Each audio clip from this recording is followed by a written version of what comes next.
Forex market, forex का मतलब क्या है? Foreign exchange. फॉरेन एक्सचेंज की मार्केट में, यानी फॉरेन एक्सचेंज की ट्रेडिंग हम बात कर रहे हैं। फॉरेन एक्सचेंज यानी कि दो करेंसीज के एक्सचेंज का जो बिजनेस है, क्या ये बिजनेस हलाल है हराम है? तो हकीकत में ये बिजनेस, अगर एक्चुअल फॉरेन एक्सचेंज की हम बात कर रहे हैं, मैं क्यों बात एक्चुअल लफ्ज वहां ला रहा हूं, एक वजह से ला रहा हूं। एक्चुअल फॉरेन एक्सचेंज है यानी कि आप मिसाल के तौर पे रुपी से डॉलर, डॉलर से रुपी, या dollar to euro, dollar to pound, या जो भी आप फॉरेन एक्सचेंज के अंदर इस तरह से ट्रेड कर रहे हैं एक्चुअल, इसके अंदर रूल इस हदीस की रोशनी में है कि इसके अंदर रूल जो गोल्ड एंड सिल्वर की ट्रेडिंग का है, यानी सोने और चांदी की तिजारत के अंदर रूल ये है यदन बी यदिन, ये हैंड टू हैंड होना चाहिए। फैदिक तलफत हाजिहिल असनाफ फबी उकैफा शीतुम, नबी सल्लल्लाहु अलैहि वसल्लम ने फरमाया, अगर इन चीजों में अगर फर्क हो तो फिर जैसा चाहो ट्रेडिंग करो। वही इजा काना यदन भी यदिन, चाहे तब तक जब तक हाथों हाथ हो। यानी क्या? यानी क्या? ये सोने और चांदी के अंदर अगर इंटरचेंज है, सोना के बदले में चांदी, तो जितना चांदी जितना सोना इंटरचेंज का जो रेट होता है वो कर सकते हैं, लेकिन हैंड टू हैंड होना चाहिए। तो फॉरेन एक्सचेंज के अंदर भी उलमा ने बताया कि यही सोने और चांदी का जो रूल था, क्योंकि पहले क्या होती थी, करेंसी होती थी सोने की दीनार, चांदी का दिरहम, और वर्ल्ड के अंदर भी gold and silver backed currencies होती थी। गोल्ड एंड सिल्वर होता था, यानी वो करेंसीज के तौर पे, या प्रेशियस मेटल्स, या वो मेटल को मेल्ट कर दो तो वो उसकी करेंसी होती थी। तो हम देखते हैं कि नबी सल्लल्लाहु अलैहि वसल्लम ने यहाँ पर सोने और चांदी के ताल्लुक से जो रूल दिया, जो उस वक्त की वहां की करेंसी थी दीनार और दिरहम, तो अल्लाह के रसूल सल्लल्लाहु अलैहि वसल्लम ने जो रूल दिया कि ये यदन भी यदन ही करना, हैंड टू हैंड ही कर सकते हैं। यानी इसके अंदर डिले वाला मामला नहीं हो सकता है कि आज मैं पैसे दूं तुम 1 महीने बाद मुझे देना। सोना चांदी के इंटरचेंज के अंदर हाथ तो हाथ ही कर सकते हैं। इसके अंदर बहुत सारी हिकमतें, बहुत सारी वजहें हैं जो हम समझ सकते हैं, हिकमतें, लेकिन अल्लाह ताला ने जब शरीयत में दिया है तो उसके अंदर हमारे लिए ही बेहतर है। अब यहां पर आपके सामने हदीस है, सालतु बरा इब्न आजिब व ज़ैद इब्न अरकम अन सर्फ। तभी कहते हैं कि मैंने बरा बिन आजिब और जैद बिन अरकम को सर्फ के बारे में, यानी मनी एक्सचेंज के बारे में पूछा। फ़क़ाला कुन्ना ताजिरैनी अला अहदी रसूलिल्लाहि सल्लल्लाहु अलैहि वसल्लम, कि कहते हैं कि हम लोग ताजिर थे नबी सल्लल्लाहु अलैहि वसल्लम के ज़माने में। फ़सालना रसूलुल्लाहि सल्लल्लाहु अलैहि वसल्लम, हमने रसूलुल्लाह सल्लल्लाहु अलैहि वसल्लम से पूछा अनिस सर्फ़ी, सर्फ के ताल्लुक से, यानी कि मनी एक्सचेंज के ताल्लुक से। देखते हैं ना सर्राफ लिखा होता है मनी एक्सचेंजर को, गल्फ में देखते हैं। तो अनिस सर्फ, फ़क़ाला इन काना यदन बियदिन फला बास, नबी सल्लल्लाहु अलैहि वसल्लम ने कहा अगर हैंड टू हैंड है तो कोई प्रॉब्लम नहीं है। व इन काना नसान फला यसलुहु, अगर डिले है यानी कि ताखीर है तो फिर वो चीज सही नहीं है। तो हम ये देखते हैं, ये बेसिक रूल आ गया। अब यहाँ पर हमारे ज़माने में जो फॉरेक्स की जो मार्केट है, तो एक होता है ऑफलाइन एक्सचेंज, यानी कि आप ऑफलाइन एक्सचेंज के अंदर जो फॉरेक्स के ट्रेडर्स होते हैं, जो डीलर्स होते हैं, उनके पास जाओ कि आप जाके यूरो खरीद रहे हो, डॉलर खरीद रहे हो वगैरह। तो ये चीज़ के अंदर, ऑफलाइन एक्सचेंज के अंदर ये चीज़ होती है यदन भी यदन, और फिजिकल करेंसी आपके पास आ रही है। अब कोई कहे आप फिजिकल करेंसी क्यों बोल रहे हो, एक वजह से बोल रहा हूँ मैं, आप थोड़ा आगे हम देखेंगे तो आपको पता चलेगा। तो फिजिकल करेंसी आपके हाथ में आ रही है, मतलब करेंसी है, तो फिर नो प्रॉब्लम, हाथ तो हाथ है। आपने लेके रख दिया डॉलर्स, आपको ऐसा लग रहा है डॉलर लेके रख दिया। अच्छा बात मैं आपको बताऊं, ये मैं आम तौर पे दीनी शरई तौर पे बता रहा हूं। इंडिया के अंदर अगर आपको करेंसी लेकर रखना है तो उसके अंदर जो लिमिटेशन है, जो गवर्नमेंट लिमिटेशन, वो देख के आपको करना पड़ेगा, यानी लिमिटेशन के हिसाब से आपको काम करना होगा। कानूनी एतबार से कोई इलीगल चीज नहीं करनी है। लेकिन जहां तक इस्लामिक शरीयत का रूल क्या है, क्या ऐसे करेंसी लेकर के आदमी रख सकता है? हाँ, रख सकता है, रख सकता है। करेंसी एतबार से अगर कोई डॉलर्स लेके रख दिया, पाउंड्स लेके रख दिया, इन्वेस्टमेंट अच्छा है बुरा है, वो फवाज भाई ने बताया कि इन्वेस्टमेंट के एतबार से वो कह रहे हैं कि रेट तो इसका इतना ही बड़ा, यानी कि खास रिटर्न्स इसके अच्छे नहीं दिख रहे हैं। ये फॉरेक्स मार्केट में लोग क्या करते हैं अच्छे रिटर्न्स आने के लिए, मैं अभी आपको थोड़ी देर में बताता हूं। तो यहाँ पर ऑफलाइन एक्सचेंज के अंदर ये चीज तो जायज है, हलाल है। अब आते हैं ऑनलाइन एक्सचेंज। जो ऑनलाइन एक्सचेंज की जो इतने सारे एप्स हैं, जो आप सारे, जो मिसाल के तौर पे जो स्टॉक सेल करने वाली जो जो एप्स होते हैं, वो फॉरेक्स भी सेल करते हैं। तो फॉरेक्स के अंदर, ऑनलाइन एक्सचेंज के अंदर ट्रेड करना कैसा है? तो आइए हम ये देखते हैं कि आजकल जो सबसे बड़ा प्रॉब्लम जो फॉरेक्स मार्केट के अंदर मिलता है वो है लेवरेज का प्रॉब्लम। ये क्या है लेवरेज? देखिए क्या होता है, जैसे कि फवाज भाई ने बताया थोड़ी देर पहले स्क्रीन शेयरिंग करके कि डॉलर का रेट कितना बड़ा है, एक साल के अंदर इतना ही बड़ा है। तो क्या होता है कि करेंसी मार्केट के अंदर बहुत ज्यादा फ्लक्चुएशंस नहीं दिखाई देते। अब लोगों को चाहिए ज्यादा कमाना है। अगर आपने डॉलर लेके रख दिया एक साल पहले और 1 रुपया उसका भाव बढ़ गया, तो आपका आपका जो मिसाल के तौर पे आपने अगर 1 लाख रुपए बढ़ाए लगाए थे, और आपका अगर फॉर एग्जाम्पल अगर 1% अगर रेट बढ़ गया, 2% रेट बढ़ गया, तो आपका 1,02,000 हो जाएगा, यानी कि सिर्फ 2,000 का फायदा 1 साल के अंदर। तो फिर क्या होता है, लोग क्या करते हैं ना, लेवरेज करते हैं। लेवरेज क्या होता है, जो वो फॉरेक्स का जो ब्रोकर है वो आपसे कहेगा कि आपके पास 1 लाख है ना, आपके पास 1 लाख है, आप 1 लाख में नहीं, नॉर्मली जैसे 50:1 का लेवरेज बहुत नॉर्मल बात है फॉरेक्स मार्केट के अंदर, बहुत नॉर्मल बात है। और कभी कभार कुछ ब्रोकर्स तो 300:1 भी दे देते हैं। 300:1 यानी क्या, आपके पास 1 लाख है, आप एक काम करो, 50 लाख की ट्रेडिंग करो, मैं देता हूं आपको। क्या दे रहा है, ये एक टाइप का लोन है, एक टाइप का लोन है। अब इस चीज को हम लोग दो तरीके से समझेंगे। ये क्या, ये एक्चुअल लोन हो रहा है, कहीं पे अगर लेवरेज एक्चुअल दी जा रही है तो हो सकता है एक्चुअल लोन है, हाँ हो सकता है एक्चुअल लोन है। लेकिन हम देखते हैं CFDs यूज किए जाते हैं, कॉन्ट्रैक्ट फॉर डिफरेंसेस। ये क्या है हम लोग देखेंगे। अब यहां पर 1 लाख आपके पास है, आप काम क्या करो, 50 लाख रुपए की ट्रेडिंग करो। 50 लाख है नहीं, 50 लाख का उसने जैसे कि एक टाइप का कर्ज दिया, एक टाइप का कर्ज दिया, इसको लेवरेज कहा जा रहा है। ब्रोकर्स मनी, ब्रोकर ने आपको पैसा दिया कि आप करो। अब ब्रोकर को क्या मिलेगा, क्यों दे रहा है, ब्रोकर को ये मिल रहा है कि आप जो पैसे लगाओगे तो उसको उतनी ब्रोकरेज एक्स्ट्रा मिलेगी, उतनी ब्रोकरेज एक्स्ट्रा मिलेगी लेवरेज के अंदर।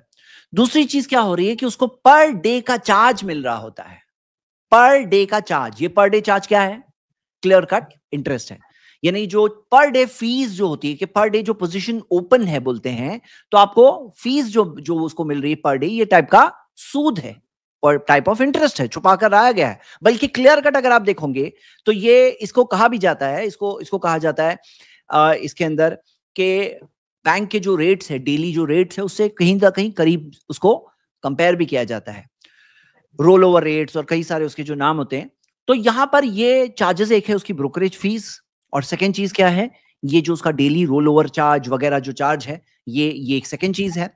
लेकिन अब इन्वेस्टर को क्या मिला, इन्वेस्टर को ये मिला, जेब में है 1 लाख, इन्वेस्ट कर रहा है 50 लाख, तो 50 लाख के फॉरेन एक्सचेंज का भाव बढ़ जाएगा। हाँ, भाव बढ़ जाएगा फॉरेन एक्सचेंज का भाव, तो उसका उतना प्रॉफिट हो जाएगा। 1 लाख पे आपको 2 रुपए मिल रहे थे, लेकिन मान लो कि 50 लाख है तो आपका 50 टाइम्स ज्यादा मिलेगा ना, आपको 50 टाइम्स ज्यादा मिलेगा, यानी आपको 100 रुपए मिल गए। 2 रुपए भी भाव, 2% भी भाव बढ़ रहा है 1 साल में, तो आपको मिल गए कितने, आपको 100 रुपए मिल गए। हाँ, तो यहां पे आप समझना क्या है कि 100% यानी कि 2% की जगह पे 100%, यानी आप 1 लाख ले गए थे, आपके 1 लाख बन गए 2 लाख। लेकिन अगर भाव गिर गया, अगर भाव गिर करके 98 पे आ गया, 100 से 98 पे आ गया, तो फिर आपके क्या हो गया, आपका 1 लाख से पूरा के पूरा क्या हो गया, वो वाइप आउट भी हो जाएगा। वो मार्जिन मनी के तौर पे रखता है ब्रोकर, मार्जिन मनी के अंदर वो अपनी ब्रोकरेज उसकी निकल जाए, उसका रोल ओवर चार्जेस वगैरह निकल जाए, और उसके बाद में जो भाव अगर गिरने लगे तो वो अपना कवर कर ले। क्यों, आपको या तो कहेगा घर से और पैसे लेकर आओ, या तो घर से और पैसे लेके आओ, और अगर पैसे नहीं ला रहे हो तो फोर्स करके आपका वो सेटल कर सकता है, कंप्लीट कर दे, ताकि उसका लॉस ना हो जाए, उसके पैसे अटके हुए, तो वहां पे उसका लॉस नहीं हो जाए, अपने आप को सेफ रखने के लिए। या तो कहेगा मार्जिन मनी और लेके आओ, आप 1 लाख लेके आए थे, घर से और 1 लाख लेके आओ, या तो नहीं ला रहे हो तो फिर मैं सेटल कर दूंगा, तो आपके गए 1 लाख जीरो। तो ये लेवरेज करना, इस्तेमाल करना हलाल है हराम है। तो आप ये देखोगे, लेवरेज का एक्सप्लेनेशन यहां दिया है कि इस्लामिक फिक काउंसिल जो मुस्लिम वर्ल्ड लीग की है, उसने अपने 18th सेशन में जो मक्कातुल मुकर्रमा में हुआ 2006 के अंदर ये फतवा आ चुका था। वो फतवा ये था कि ये हराम है, लेवरेज हराम है। यानी आपका 1 लाख है ना, आप 1 लाख की ट्रेडिंग करो, 50 लाख का करने मत जाओ। आपका 1 लाख है ना, जितनी चादर है उतना पांव फैलाओ।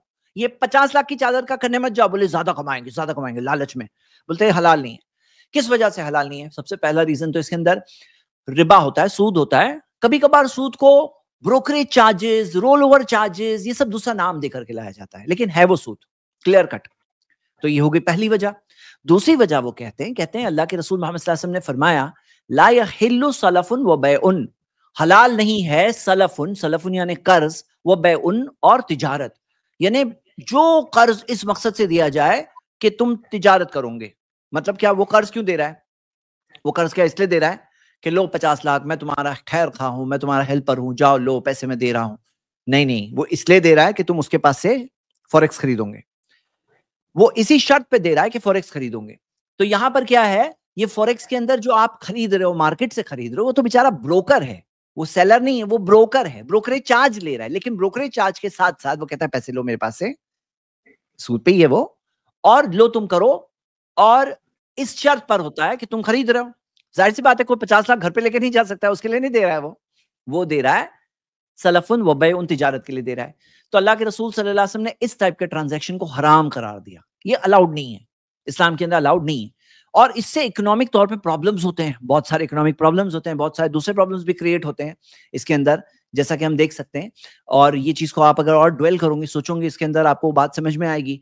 तो आप अपने पैसे के जितना फॉरेन एक्सचेंज खरीद के रख सकते हो, हाँ रख सकते हो, लेवरेज के अंदर नहीं जा सकते। लेकिन ऑनलाइन मार्केट में दूसरा भी एक और प्रॉब्लम है। अच्छा, आपको पता है ऑनलाइन मार्केट कितनी, जो टोटल मार्केट जो है फॉरेक्स के स्टैटिस्टिक्स क्या है, डेली की फॉरेक्स ट्रेड 6.6 ट्रिलियन डॉलर्स की डेली का ट्रांजैक्शन हो रहा है। 6.6 ट्रिलियन किसको बोलते हैं, हाँ 6.6 ट्रिलियन। तो इसके अंदर एक वजह होती है लेवरेज की वजह से बड़े बड़े ट्रांजैक्शन हो रहे होते हैं, कम पैसे के साथ बड़े ट्रांजैक्शन हो रहे होते हैं। दूसरी वजह ये है, वो ये है फ्यूचर्स एंड ऑप्शंस। अब फ्यूचर्स एंड ऑप्शंस को मैंने पिछले ही हफ्ते एक्सप्लेन किया है शेयर्स के कॉन्टेक्स्ट में, क्योंकि ये टॉपिक थोड़ा सा कॉम्प्लिकेटेड होता है बाज लोगों के लिए, तो मैं अभी आपको फॉरेक्स के कॉन्टेक्स्ट में ये टॉपिक फिर एक बार थोड़ा सा समझा रहा हूं, बता रहा हूं, उतनी डिटेल में नहीं लास्ट वीक जितना, थोड़ा सा कम, लेकिन बता रहा हूं। ये कॉमन बात है कि फ्यूचर्स एंड ऑप्शंस के अंदर ट्रेड करना होता है। यहां तक कि आप ये देखोगे कि क्या कोई शख्स पैसे लेकर ऑनलाइन मार्केट में जाए, अपने ऑनलाइन पैसे जा रहे हैं, बैंक अकाउंट को कनेक्ट किया, क्या उसको फॉरेक्स मिलेगा रिटर्न में? क्या फॉरेक्स मिलेगा? नहीं। फॉरेक्स किसको मिलता है, फॉरेन एक्सचेंज किसको मिलता है? आप देखोगे कि कोई अगर मान लो मिसाल के तौर पे मनी चेंजर है, या कोई इस टाइप के जो ऑथराइज डीलर्स हो, या फिर जो रेमिटेंस वाले वगैरह, ये सब जो होते हैं, इनको फॉरेक्स मिलना एक रीजन की वजह से है। कोई एक इंडिविजुअल ट्रेडर जाके फॉरेक्स ले सकता है क्या? नहीं, वो सिर्फ अपनी पोजीशंस को स्क्वायर ऑफ करते रहते हैं। क्या करते हैं? अपने कैश पेमेंट के जरिए। मतलब कि एक्चुअल जो हमारी बात हो रही थी ना, फिजिकल पोजेशन होना चाहिए, तो ऑनलाइन एक्सचेंज के ना वो फिजिकल पोजेशन नहीं मिलता, आपको फ्यूचर्स एंड ऑप्शंस मिलेंगे। फ्यूचर्स क्या है कि जैसे आपने ये आदमी की बात सुनी जो 1 लाख लेके गया, हो सकता है उसने 100 रुपए की कोई फॉरेक्स खरीदा, फॉरेक्स 100 रुपए वाला, मैं एक मिसाल ले रहा हूँ, 1,000 खरीद लिया उसने, 1 लाख रुपए में उसने 1,000 खरीद लिया मिस्टर ए। लेकिन मिस्टर बी बोलता है कि मैं ऑप्शन खरीदूंगा 5 रुपए में। ऑप्शन क्या है? ऑप्शन के अंदर वो उस फॉरेन एक्सचेंज को नहीं खरीद रहा होता है, उसके एक तरह से प्राइस पे पैसे लगा रहा होता है। तो उसने लॉक कर दिया कि 100 रुपए के भाव में, जिसे स्ट्राइक प्राइस कहते हैं, 1 महीने के लिए उसको ये प्राइस मिलेगा। अब 1 महीने के अंदर यानी कि उसका इन्वेस्टमेंट जो एक्सपोजर कितना हो गया? 20 लाख का हो गया। यानी 1 लाख का था, अब 20 लाख का हो गया। ये क्या है? ये इसमें फर्क है। हालांकि कुछ चीजों में सिमिलर दिखते हैं, लेकिन लेवरेज और फ्यूचर्स एंड ऑप्शंस में चीज में फर्क है, मैं फर्क भी बताऊंगा। ये जो होता है futures and options time bound होते हैं, लेवरेज जो है टाइम बाउंड नहीं होता है। फ्यूचर्स एंड ऑप्शंस क्या होते हैं? टाइम बाउंड, 1 महीने का। 1 महीने का ऑप्शन मिला, यानी क्या मिला? 1 महीने में आपके पास इख्तियार है, ऑप्शन है कि आप 100 रुपए में फला फला करेंसी खरीद सकते हो 1 महीने तक। अब वो 1 महीने में हो सकता है 102 हो जाएगा, हो सकता है 102 हो जाएगा, हो सकता है 98 हो जाएगा। तो अगर मान लीजिए वो 1 महीने के अंदर 100, मैं मिसाल के तौर पर बता रहा हूं, मान लो 110 हो गया, ऐसा होता नहीं है, लेकिन मिसाल के तौर पर 110 अगर हो गया, तो वो जिसने फिजिकल इन्वेस्ट किया था उसका क्या हो रहा है? उसका 1,10,000 हो गया। 1 लाख का पैसे 1,10,000 हो गए। लेकिन ये इस शख्स का जिसने ऑप्शन खरीदा, अब उसके पास 22 लाख की इन्वेस्टमेंट वैल्यू हो गई, और अब वो 5-5 रुपए में जो ऑप्शन खरीदा था उसका चार्ज भी तो पे करना होगा। हालांकि चार्जेस इस तरह से नहीं होते हैं, ये मैं सिर्फ एग्जाम्पल सिर्फ समझाने के लिए बता रहा हूं।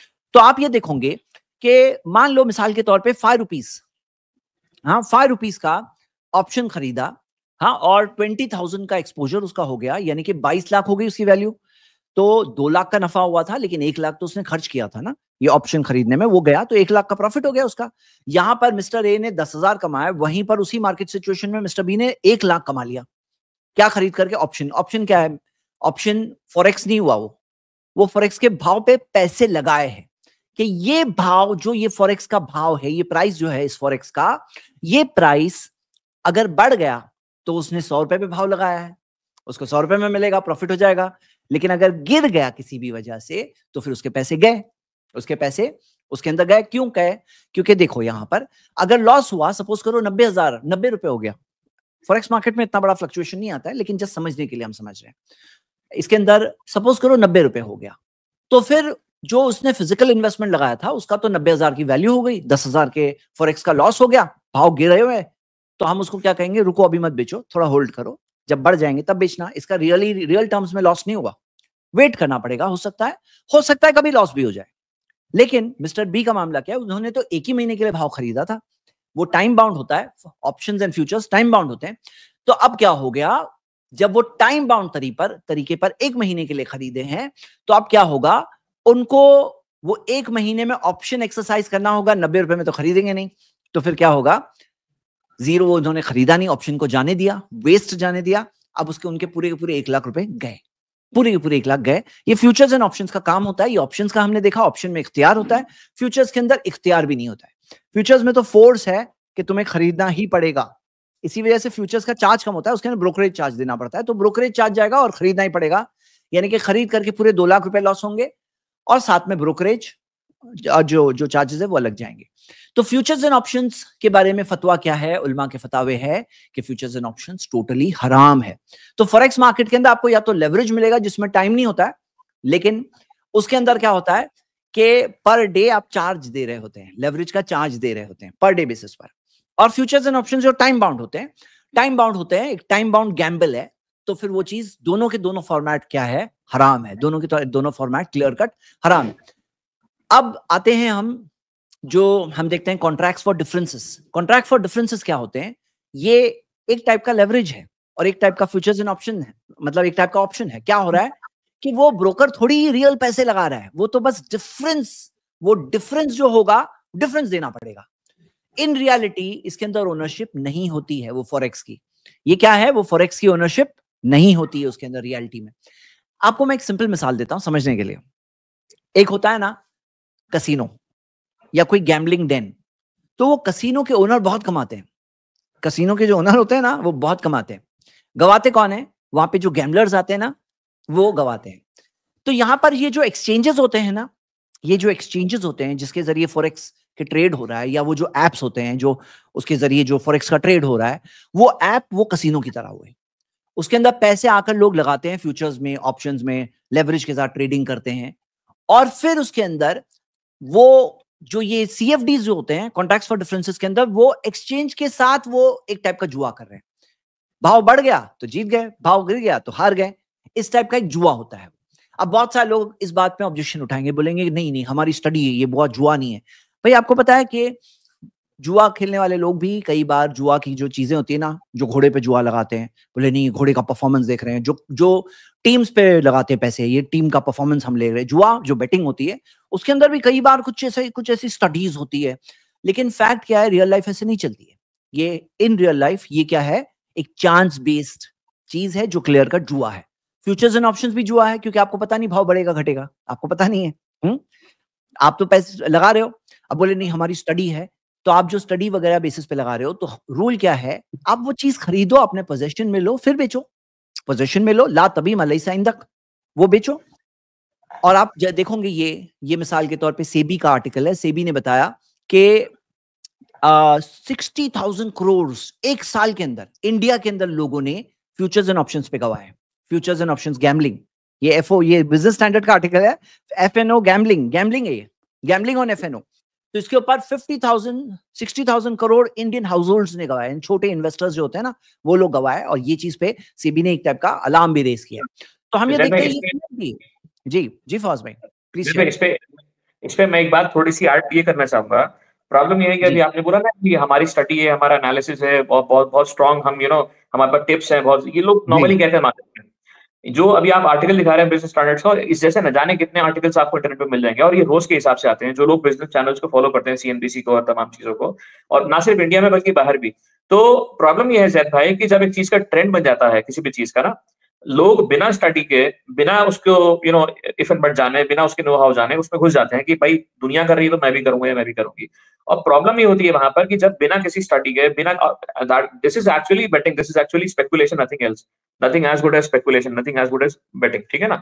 प्रॉब्लम ये है कि जब इस चीज में बिना किसी स्टडी के, बिना किसी हथियार के आप लड़ाई करने जाएंगे, तो what will be the end of the result, क्या उसका प्रॉब्लम क्या रहेगा? आपके सामने सब चीजें मौजूद हैं। तो मेरा कहने का मतलब ये कि जो ट्रेंड चलता है ना मार्केट में, और इसको भी आजकल के जरिए जो सोशल मीडिया मार्केटिंग है, जो डिजिटल मार्केटिंग है, उस पे इन्फ्लुएंसर्स के जरिए, बल्कि उनका नाम हो गया फिनफ्लुएंसर्स, फाइनेंशियल इन्फ्लुएंसर्स, फिनफ्लुएंसर्स करके यूट्यूब पे बाकायदा चैनल्स है उनके। मैं आपको बड़ी एक अहमकाना बात बताता हूँ। एक अभी कोई शॉर्ट आया था किसी यूट्यूबर का, उसने बोला कि एक मेरा एफडी का रेट है 6% या 7%। बोले मेरे पास 1 करोड़ रुपए हैं, मैंने 1 करोड़ रुपए मैं एफडी में लगाऊंगा तो 6%, ठीक है ना, मुझे कितना मिला साल का? 6 लाख रुपए। बोले अगर मैं 50-50 लाख की 2 एफडीज बना लूं 6% की, तो मुझे तो रिटर्न डबल हो गया। मतलब आप कैलकुलेशन देखिए इनकी। अब जो उसको देख रहा है उसको ना कैलकुलेशन मालूम है, यानी कि वो 1 करोड़ में 6% और 50-50 लाख पे 6% के हिसाब से तो डबल उसने कैलकुलेशन कर लिया। यानी कि बिना किसी स्टडी के, बिना किसी रिसर्च के, बिना किसी नो हाउ के, और पब्लिक उसको सुन रही है, पब्लिक बेवकूफी में जो है अपना पैसा बिना किसी स्टडी के, बिना किसी चीज के लगा लेती है, और रिजल्ट हमारे सामने है। It's a huge amount, 60,000 crore एक साल में गवा देना, it's a very huge amount. ठीक है, तो ये चीज मैं थोड़ा सा यहाँ पर लाना चाह रहा था लाइट में। सही बात है, सही बात है। तो अगर इस बारे में हम देखते हैं ना, ये जो दुनिया है, ये वाली दुनिया कौन सी, फ्यूचर्स एंड ऑप्शंस की दुनिया, इसके अंदर एक और चीज होती है जिसे शॉर्ट सेलिंग वो कहते हैं। आमतौर पे क्या होता है, कोई चीज बेचने के लिए खरीदना जरूरी होता है कि खरीदो फिर बेचो, लेकिन ये दुनिया के अंदर ये होता है कि आप पहले बेच सकते हो, पहले बेच दो। हाँ, पुट पुट ऑप्शन, तो बेच दिए फिर बाद में खरीद लेना। तो मतलब क्या, पहले बेच दो, है नहीं, बेच दिए फिर खरीद लो। ये दुनिया में ये भी होता है, इसे शॉर्ट सेलिंग कहते हैं। तो ये क्या है, अल्लाह के रसूल सल्लल्लाहु अलैहि वसल्लम की एक और हदीस के खिलाफ जा रही है। कि नबी सल्लल्लाहु अलैहि वसल्लम ने फरमाया कि वला बैउ मा लैसा इंदक, के जो तुम्हारे पास नहीं है वो नहीं बेचो। और नबी सल्लल्लाहु अलैहि वसल्लम ने फरमाया ला यहिल्लु, नहीं है हलाल। उसके अंदर आगे क्या आता है, वला रिबहु मा लम तज़मन, नफा हलाल नहीं होता जब तक कि तुम्हारे जमानत में नहीं है, पोजेशन में नहीं है। ये भी एक रूल ब्रेक हो रहा है, अबू दाऊद की हदीस है, जिससे हम ये बात के समझ रहे हैं। तो यहां पर इस दुनिया के अंदर ये बात है। और मैं आपको कुछ और इंटरेस्टिंग चीजें बताऊंगा। पता है आपको कि जैसे फौज मैंने बताया सोशल मीडिया इन्फ्लुएंसर्स वगैरह, इनमें से जो फाइनेंशियल इन्फ्लुएंसर्स जो होते हैं ना, वो कई सारे एप्स प्रमोट करते हैं और प्रोमो कोड देते हैं। बोले मेरा प्रोमो कोड देखो, तुम्हें ये इंसेंटिव मिलेगा, तुम्हें ये चीज मिलेगी, लालच देते हैं। जैसे बेटिंग एप्स लालच देते हैं ना, बेटिंग एप्स के आओ तुम्हें इतना पैसा मिलेगा, ऐसे ही ये सब भी एप्स कुछ ना कुछ लालच देते हैं कि आओ हमारे ऐप में। अब ये देखिए, ये आरबीआई ने लिस्ट पब्लिश की है, आरबीआई की वेबसाइट पे जाकर आप देख सकते हैं, अलर्ट लिस्ट। इसके अंदर 75 एप्स के नाम है, 75 वेबसाइट्स एंड एप्स के नाम है, और इसमें से कुछ की शायद एड्स आपने देखा भी होगा। और ये सब जो है, इनकी वेबसाइट्स एंड ऐप आप देख सकते हो, ये सब बैंड है इंडिया में, इलीगल है। और इसके अंदर से बाज जो है पूरे फ्रॉड भी कर रहे हैं। Government banks bans dozens of illegal betting apps masquerading as e-commerce and forex trading portals. Forex trading के नाम में वो होते हैं इलीगल बेटिंग एप्स होते हैं बाज़ औकात, ये एक अलग बात है। हाँ, तो ये 2024 की रिपोर्ट है। और ये जो था 2023 के अंदर, नवंबर के अंदर, आप देखोगे ये सारी पूरी अलर्ट लिस्ट 75 एप्स की आई है। और यानी कि क्या है कि आदमी जो ऐप से ट्रेडिंग कर रहा है, अरे भाई चेक तो करो, मालूम पड़ा कि वो ट्रेडिंग के अंदर क्या होता है, आपने पैसा अपने बैंक अकाउंट से कनेक्ट कर दिया, अब आपके पैसे तो गए, फिर वो दे रहा है आपको थोड़ा नफा दे रहा है ताकि प्रॉफिट से कुछ इंकरेजमेंट होगा आपको। हाँ, फिर आप थोड़े और पैसे लगाओगे, फिर उसके बाद क्या है, ये पहले तो गवर्नमेंट के एतबार से इलीगल है, यहां तक आके आपके ऊपर पेनल्टीज लगाई जा सकती है। कोई बोले मैंने कमाया तो नहीं, कमाए नहीं, तुम्हारा कैपिटल जा सकता है, उससे मेनी टाइम्स और ज्यादा पेनल्टीज लग सकती है, वो एक अलग टॉपिक है। हाँ, वो एक अलग टॉपिक है। और जो फ्रॉड वाले होंगे, जो पैसे लेकर गायब हो जाएंगे, थोड़े पैसे देंगे यहां तक कि आप और पैसे लगाओ, फिर उसके बाद पैसे गए, वो एक अलग टॉपिक है। आप जाके कंप्लेन भी नहीं कर सकते हो, क्योंकि गवर्नमेंट ने तो बता दिया आपको कि ये सब के सब फ्रॉडुलेंट और बैंड एप्स है। हाँ, ये सब बैंड है, अनऑथराइज्ड है। फ्रॉडुलेंट मैं नहीं कह रहा हूं, लेकिन अनऑथराइज्ड है, बैंड है। तो ये सब चीजें यहाँ पर हम देखते हैं। मतलब मैं ये सबके सबको फ्रॉडुलेंट नहीं बोल रहा हूँ, लेकिन अनऑथराइज जरूर है। आरबीआई की वेबसाइट पे आप देख सकते हैं। और इसके अंदर हम ये देखते हैं कि फॉरेक्स की जो डेरिवेटिव्स का fiasco put spotlight on regulatory risk.